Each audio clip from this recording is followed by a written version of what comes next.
Welcome back to Rivyana creations. ఈరోజు అయితే నేను ఇదైతే ప్రిన్సెస్ కట్ చుడిదార్ అయితే స్టిచ్ అయితే చేయబోతున్నాను. ఇది వచ్చేసి మా మేడం అనేది నాకు ఇచ్చారనమాట స్టిచ్ చేయమని చెప్పేసి. ఇది వచ్చేసి టోటల్ 4 మీటర్ క్లాత్. దీని అయితే నేను 2.5 మీటర్ అయితే యూస్ చేసుకుంటున్నాను. సో ఫస్ట్ అయితే మనం క్లాత్ని అయితే ఇలా 2 ఫోల్డ్ చేసి ఇలా పెట్టుకోవాలన్నమాట. ఫస్ట్ మనం మెజర్ చేసుకోవాలి కింద విడ్త్ ఎంత ఉందని చెప్పేసి. సో ఇది మనం వచ్చేసి పైన వచ్చేసి 12.5 ఉంది కదా. సో కింద ఎప్పుడైనా సరే మనం చుడిదార్ స్టిచ్ చేసేటప్పుడు మనకి కింద విడ్త్ అనేది చాలా చాలా ఇంపార్టెంట్ అనమాట. సో దాన్ని బట్టి మనం ఫోల్డింగ్ చేసుకుంటాం. కింద మనకి విడ్త్ 13 ఏ సైడ్ వస్తుందో ఆ సైడే మనం కింద బాటమ్ అనేది పెట్టుకోవాలన్నమాట. సో నాకు 12 పైన వచ్చింది కాబట్టి నేను 12 పైన అయితే తీసుకుంటున్నాను. సో ఇప్పుడు షోల్డర్ వచ్చేసి 6.5 అయితే పెడుతున్నాను. సో ఇప్పుడు నెక్స్ట్ వచ్చేసి మనం ఆర్మ్ హోల్ రౌండ్ అనమాట. ఇది వచ్చేసి నేను 6.5 దగ్గర అయితే మార్కింగ్ అయితే చేసుకుంటున్నాను. సో మనం అక్కడికి ఖర్చు పెట్టేసి స్ట్రైట్గా లైన్ అనేది డ్రా చేసుకోవాలన్నమాట. ఈ ఆర్మ్ రౌండ్ వచ్చేసి అంటే ఒక్కొక్క పర్సన్కి ఒక్కొక్కలా ఉంటుంది. సో మీరు దీన్ని ఖచ్చితంగా మెజర్ అయితే చేసుకొని మీకు ఎంత వచ్చిందో దాన్ని బట్టి మీరు ఇక్కడ మార్కింగ్ అయితే చేసుకోవాల్సి ఉంటుంది అనమాట. సో మనం ఇప్పుడు లైన్ అయితే ఒక డ్రా చేస్తాం అనమాట. ఇది వచ్చేసి చెస్ట్ లైన్ అనమాట. సో మనకి ఎక్కడైతే మనం ఆర్మ్ హోల్ లైన్ వస్తుందో సో దాన్ని మనం చెస్ట్ లైన్ కింద తీసుకుంటాం అనమాట. సో మనం ఇప్పుడు నెక్ అయితే ఏది డ్రా చేయడం లేదు. మనం తర్వాత స్టిచ్ చేసేటప్పుడు బక్రం వేసి తిప్పుకుంటాం అనమాట. సో అందుకని నేను ఇప్పుడు చేయడం లేదు. సో ఇప్పుడు arm hole line chest line గీసాం కదా. సో అక్కడికి మధ్య నుంచి మనం ఒక 1 ఇంచ్ పైకి అనేది ఒక లైన్ అనేది డ్రా చేస్తాం అనమాట. సో ఇక్కడ నాకు మార్కింగ్ సరిగ్గా కనిపించట్లేదు.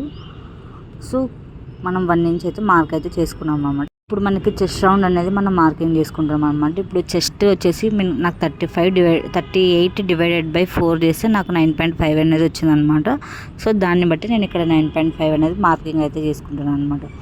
సో అక్కడ నుంచి సో అదే చెస్ట్ పాయింట్ అనమాట. సో అక్కడ నుంచి మనం ఎక్స్ట్రా క్లాత్ అనేది తీసుకుంటాం. సో అక్కడ నుంచి మనం ఆర్మ్ హోల్ రౌండ్ అనేది డ్రా చేసుకుంటాం అనమాట. సో చూపిస్తున్నాను కదా, ఇలా డ్రా చేసుకున్న తర్వాత మనం దాన్ని ఒకసారి మెజర్ చేసుకోవాలి. ఇప్పుడు సపోజ్ నేను ఆర్మ్ హోల్ రౌండ్ మెజర్ చేస్తే నాకు 8.5 అనేది వచ్చిందనమాట. సో మనం టేప్ పెట్టేసి ఆ 9.5 దగ్గరికి అనేది మనకి ఆర్మ్ హోల్ అనేది కంప్లీట్ అయిపోతుంది. సో అక్కడి వరకు మన ఆర్మ్ హోల్ రౌండ్ అనేది 8.5 వస్తే సో మనకి chest point arm whole point meet అయి ఉన్నట్టు అనమాట. సో అప్పుడు మనకి డ్రెస్ అనేది పర్ఫెక్ట్గా వస్తుంది. సో చాలామంది ఇది చూసుకోరు అనమాట. సో అందుకని మనకి లూజ్ రావడం కానీ గూదలు రావడం కానీ జరుగుతుంది. సో ఇప్పుడు చెస్ట్ లైన్ నుంచి మనం హిప్ పాయింట్ వరకు అంటే 13 ఇంచెస్ అనమాట. సో 13 ఇంచెస్ అంటే నార్మల్ పీపుల్ అనమాట. నార్మల్గా ఎక్సెల్ వరకు 13 సెంటీమీటర్స్ తీసుకోవచ్చు అనమాట. సో ఈ 13ని మనం డివైడెడ్ బై 2 చేసుకుంటే 6.5 అనేది వస్తుంది అనమాట. సో 6.5కి ఒక మార్కింగ్, 13 అక్కడ నుంచి కిందకి ఒక మార్కింగ్ అనమాట. సో ఈ టోటల్ 13ని 2 పాయింట్స్ డివైడ్ చేసుకొని మనం మార్కింగ్స్ అయితే పెట్టుకోవాలి. సో చూపిస్తున్నాను కదా ఇలా.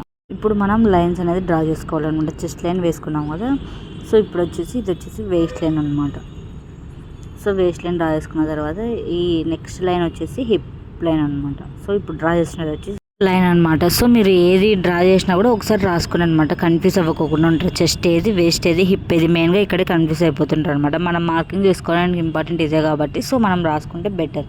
సో ఇప్పుడు మనం ఖర్చు అయితే పెట్టుకుందాం అనమాట. సో మెయిన్ ఇంపార్టెంట్ ఖర్చులే అనమాట. సో మీరు బిగినర్స్కి అయితే మీరు ఖచ్చితంగా ఒక 2-3 ఇంచెస్ ఎక్స్ట్రానే పెట్టుకోండి. ఇక్కడ నేనైతే చెస్ట్ పాయింట్ అంటే 9.5 నుంచి ఒక 1.5 ఇంచెస్ అనేది డ్రా చేస్తున్నాను. సో మనం ఇంకా ఎంత ఎక్కువ తీసుకుంటే అంత బెస్ట్ అనమాట. ఒక 2-3 ఇంచెస్ అటు సైడ్ పోయినా కూడా పర్లేదు. మనకి స్టిచ్చెస్ అంతా వేసుకున్న తర్వాత కూడా మనం షేప్ అయితే తీసుకోవచ్చు. ఇక్కడ 8.5 అనేది నా వేస్ట్ అనమాట. సో అక్కడ నుంచి నేను 1.5 సెంటీమీటర్స్ అంటే నేను 1.5 సెంటీమీటర్స్ తీసుకుంటున్నాను. నాకు కూడా కొంచెం చిన్నగా అనేది అయ్యింది కాబట్టి సో నేను మీకు చెప్తున్నాను అనమాట. సో మీరు ఇంకా అటు సైడ్కి 2-3 ఇంచెస్ తీసుకున్నా కూడా సరిపోతుంది. ఇక్కడ నేను క్లాత్ కొంచెం తక్కువే తీసుకున్నాను. సో హిప్ వచ్చేసి మనం 10.5 సెంటీమీటర్స్ అనమాట. ఇది వచ్చేసి ఎక్సెల్ సైజ్ వాళ్ళకి అనమాట. 38 చెస్ట్ ఉన్న వాళ్ళకి ఇది పర్ఫెక్ట్ మెజర్మెంట్స్. అయితే మనం నెక్ విడ్త్, షోల్డర్ విడ్త్ అనేది డ్రా చేసుకుందాం. మనం టోటల్ 6.5 సెంటీమీటర్స్ కదా. సో 3.5 సెంటీమీటర్స్ అనేది మనం షోల్డర్కి అయితే ఖర్చు వదులుతాం అనమాట. సో మిగిలినది మనకి 3 to 3.3 అలా వస్తుంది అనమాట నెక్ విడ్త్. సో దాన్ని మనం నెక్ విడ్త్ కింద మనం డ్రా చేసుకుందాం అనమాట. సో లేదంటే మీకు ఇంకా చిన్నగా కావాలంటే మీరు ఎగ్జాక్ట్గా 3 కూడా పెట్టుకోవచ్చు. మనం కట్ చేసినది ప్రిన్సెస్ కట్ కాబట్టి సో మనం షోల్డర్ ఉంటుంది కదా 3.5 ఏదైతే దాంట్లో హాఫ్ చేసి సో హాఫ్కి ఒక మార్కింగ్ అనేది వేసుకొని ఆ హాఫ్ నుంచి అటు సైడ్కి అంటే నెక్ సైడ్కి మనం ఇంకొక హాఫ్ ఇంచ్ ఇటు సైడ్కి మార్కింగ్ అయితే చేసుకోవాలన్నమాట. సో మనం అక్కడ నుంచి కిందకి ఒక లైన్ అనేది డ్రా చేస్తాం. సో చూపిస్తాను కదా, షోల్డర్కి ఇటు సైడ్ అనమాట, అటు సైడ్ అంటే మనం ఆర్మ్ హోల్ సైడ్ కాకుండా మనం ఇటు సైడ్ అనమాట. సో చెస్ట్ అంటే ఇప్పుడు నేను డ్రా చేసినది బస్ట్ పాయింట్ అనమాట, అంటే 4 అనమాట. చెస్ట్ అన్ఫోల్డ్ మీద నుంచి అటు సైడ్కి 4 అనేది మార్కింగ్ అయితే చేసుకున్నాను. సో ఇప్పుడు ఆ షోల్డర్కి 1/2 ఇంచ్ ఇటు సైడ్ కట్ చేస్తాం కదా, ఆ లైన్ ఈ బస్ట్ లైన్ అంటే 4 ఇంచెస్కి మార్కింగ్ చేస్తాం కదా, ఆ లైన్ కలుపుతూ ఒక లైన్ అనేది డ్రా చేసుకోవాలన్నమాట. సో ఇప్పుడు మనం కట్ చేసినది ప్రిన్సెస్ కట్ కాబట్టి, సో టోటల్ అంటే మనకి ఇప్పుడు లెంత్ ఎంత అయితే ఉందో ఆ లెంత్ మొత్తం మనం ఆన్ ఫోల్డ్ మీద నుంచి ముందుకి అంటే ఇక్కడ చూపిస్తున్నాం కదా, ఇలా మెజర్ చేసుకుంటూ మనం మార్కింగ్స్ అనేది పెట్టుకోవాలన్నమాట, 4 సెంటీమీటర్స్. సో ఇలా మనం టాప్ టు బాటమ్ వరకు మనం 4 ఇంచెస్ అనేది మెజర్ అయితే చేసుకోవాలి. సో ఇలా మొత్తం పెట్టేసుకోవాలన్నమాట.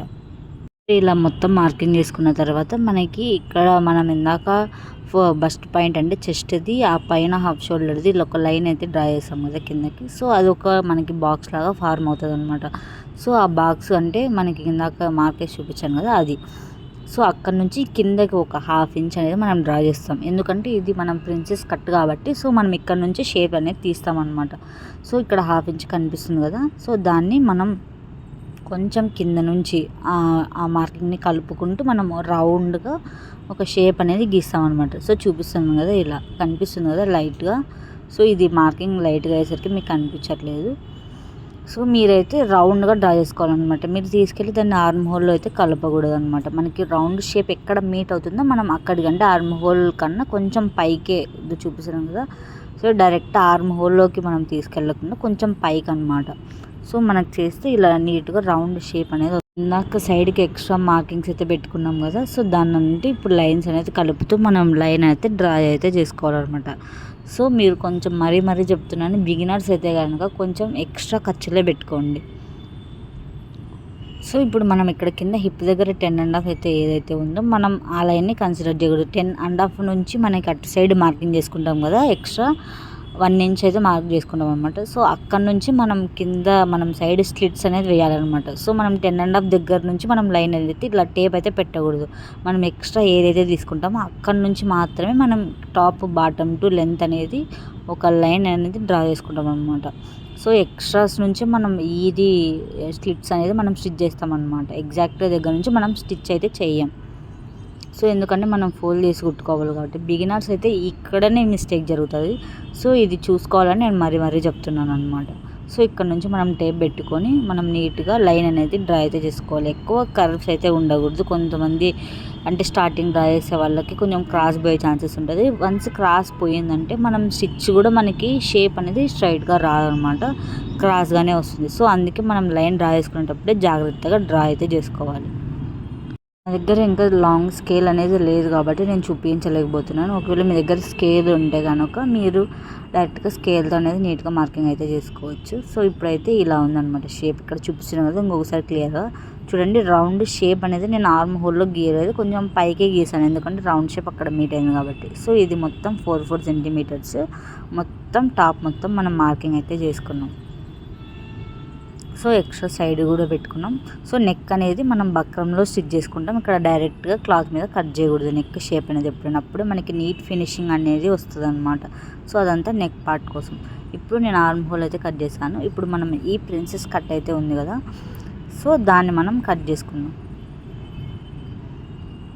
ప్రిన్సెస్ కట్ చేసేటప్పుడు షేప్ నేను ఆర్మ్ హోల్ తీసేసాను కాబట్టి మీకు చూపించలేకపోతున్నాను. మనం పైకి ఒక 1 ఇంచ్ ఇటు సైడ్కి ట్రయాంగిల్ లాగా గీసుకొని ప్రిన్సెస్ కట్ షేప్ ఏదైతే ఉందో సో మనం కట్ చేసుకుంటే మనకు ఫోల్డింగ్ చేసుకునేటప్పుడు మనకి కింద తక్కువ అనేది రాదనమాట.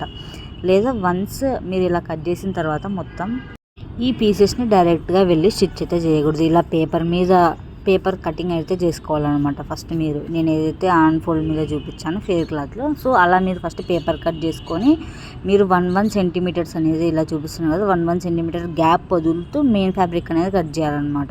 సో డైరెక్ట్గా మీరు ఏదైతే డ్రా చేసిండేది డయాగ్రామ్ అనేది మెయిన్ ఫెయిర్ క్లాత్ మీద కట్ చేశారంటే మీకు స్టిచ్ చేసేటప్పుడు చాలా ప్రాబ్లం అవుతుంది. ఫస్ట్ పేపర్ కట్ చేసి తర్వాత మెయిన్ ఫ్యాబ్రిక్ మీద ఎక్కువ స్పేస్ అంటే 1 ఇంచ్ ఎక్కువ వదులుతూ స్టిచ్ అయితే మనం ఎక్కడైతే అటాచ్ చేస్తాం కదా ఈ ప్రిన్సెస్ కట్, సో అక్కడ 1 ఇంచ్ అనేది మనం స్టిచ్చింగ్కి వదిలి మనం స్టిచ్ అయితే కట్ అయితే చేసుకోవాలి ఫెయిర్ క్లాత్. సో అప్పుడే మనం అటాచ్ చేసినప్పుడు మనకి ఫిట్టింగ్ పర్ఫెక్ట్గా వస్తుంది. సో మనకి పైన కింద ఎగుడు దిగుడు రాదనమాట. ఇది వచ్చేసి ఫ్రంట్ నెక్, ఇది వచ్చేసి బ్యాక్ నెక్ అనమాట. ఎలా స్టిచ్ చేశాను అనేది షార్ట్ అయితే పెట్టాను, ఒకసారి అక్కడ వెళ్ళి చెక్ చేయండి. సో ఇలా నేను 3 పీసెస్ అటాచ్ చేసిన తర్వాత నాకు ఇలా అయితే షేప్ వచ్చింది. సో ఇక్కడ నేను కూడా కొంచెం మిస్టేక్ అయితే జరిగింది. సో అందుకే నేను మీకు చెప్తున్నాను, ఫస్ట్ మీరు పేపర్ మీద చేసుకున్న తర్వాతనే మీరు చేయండి. సో ఇదైతే బ్యాక్ నెక్ అనమాట. సో ఇక్కడ బ్యాక్ నెక్ అనేది ఫస్ట్ బక్రం మీద కట్ చేసి దాన్ని మెయిన్ ఫ్యాబ్రిక్ మీద ఐరన్ చేసి, సో దాన్ని కనిపించకుండా స్టిచ్ అయితే వేసి నేను మరి ఇప్పుడు దాన్ని ఫెయిర్ క్లాత్ మీద పెట్టి స్టిచ్ చేస్తున్నాను అనమాట. సో డైరెక్ట్గా స్టిచ్ చేస్తే ఏమవుతుందంటే మనకి షేప్ సరిగ్గా రాదు. మనం ఈ ప్రాసెస్ యూస్ చేస్తే మనకి నెక్ ఫినిషింగ్ అనేది నీట్గా కనిపిస్తుంది. సో మొత్తం ఫ్రంట్ అండ్ బ్యాక్ అయితే ఇలా వచ్చింది అనమాట షేప్. చూడండి నెక్ ఫినిషింగ్స్, ఇది వచ్చేసి హ్యాండ్ అనమాట. సో ఇది కూడా నేను ఫుల్ షార్ట్ అనేది ఎలా కట్ చేశాను అనేది షార్ట్గా అప్లోడ్ చేశాను, ఒకసారి అక్కడ వెళ్ళి చెక్ చేయండి. సో ఇలా అయితే పిన్స్ పెట్టుకొని మనకు అటాచ్మెంట్స్ ఉన్నప్పుడు మనం సెక్యూర్గా పెట్టి చేస్తేనే మనకి కూర్చుంటుంది అనమాట నీట్గా. లేదంటే మనం పిన్స్ పెట్టకపోతే మనకి క్రాస్ అనేది వెళ్ళిపోయి ఆ లుక్ అనేది చెడిపోతుంది అనమాట. సో మనం టోటల్గా స్టిచ్ చేసిన తర్వాత హ్యాండ్స్ అయితే ఇలా ఉన్నాయి, చూస్తున్నారు కదా ఫినిషింగ్ అనేది ఎంత నీట్గా ఉందో. సో మనం ఎప్పుడైనా కూడా నీట్గా స్టిచ్ చేస్తేనే మనకి డ్రెస్ అనేది లుక్ అనేది బాగుంటుంది అనమాట. మనం అటు ఇటు స్టిచ్ చేస్తే మనకి డ్రెస్ లుక్ అయితే బాగుండదు. సో ఇది టోటల్ అవుట్పుట్ లుక్ అనమాట. ఇదైతే నేను వేసుకొని చూపించట్లేదు, ఎందుకంటే ఈ డ్రెస్ నాది కాదు కాబట్టి. సో మీకు next A type of video కావాలని కింద కమెంట్ చేయండి. అలాగే ఈ కటింగ్ అండ్ స్టిచ్చింగ్లో ఎక్కడైనా డౌట్స్ ఉన్నా కింద కమెంట్ అయితే చేయండి, నేను ఖచ్చితంగా రెస్పాండ్ అనేది అవుతాను. Thanks for watching. ప్లీజ్ ఇలాగే సపోర్ట్ చేస్తూ ఉండండి, ఛానల్ని సబ్స్క్రైబ్ అయితే చేసుకోండి.